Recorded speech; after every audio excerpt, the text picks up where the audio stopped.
Une Femme Est Une Femme, A Woman is a Woman, is Jean-Luc Godard's third film. His first film, Breathless, had been a thriller. His second film, Le Petit Soldat, a spy film. In each case, he'd taken an American genre and used it for his own purposes. What he did with Une Femme Est Une Femme is even more radical. The genre is musical comedy, the story of a young woman who manages to inveigle her lover into agreeing to a baby by pretending more interest in another suitor than she really has. And the film is full of joy. It's really the only joyful film that Godard made.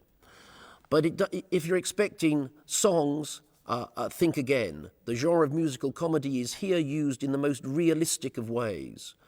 Godard wanted to shoot it in Strasbourg Saint-Denis, one of the old proletarian quarters of Paris.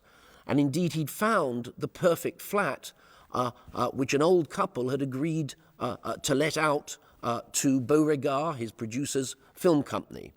But at the last moment, and if you've seen pictures of Beauregard and Godard at the time, one can't really blame the old couple, they took fright and said that the film company couldn't use their apartment. What was Godard's reaction? It's very instructive about his way of filmmaking. He went to a studio. He went to a studio and built the exact replica of the flat that he'd wanted to shoot in. Crews love working in studios. They love working in studios because you actually have false walls and false ceilings. You can move the camera around in a way that you can't in a realistic setting. But Godard wouldn't let them move the walls or the ceiling. He made them treat the flat as though it were an absolutely real apartment.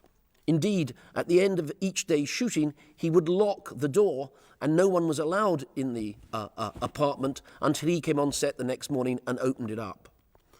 How are we to understand this slightly bizarre behavior?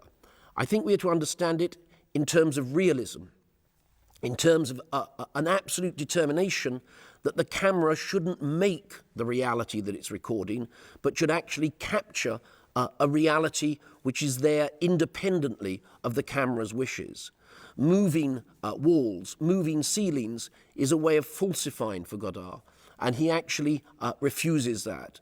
Instead, he shoots his exteriors in Strasbourg Saint-Denis, and then he shoots his interiors as though it was a real apartment. He has, for his stars, Karina, now his lover, possibly never more beautiful on camera, full of joy, full of vitality, and he has Brialy and Belmondo, the two great stars of the Nouvelle Vague, as her boyfriend and her would-be suitor. A film to laugh at, a film of love, a film of laughter.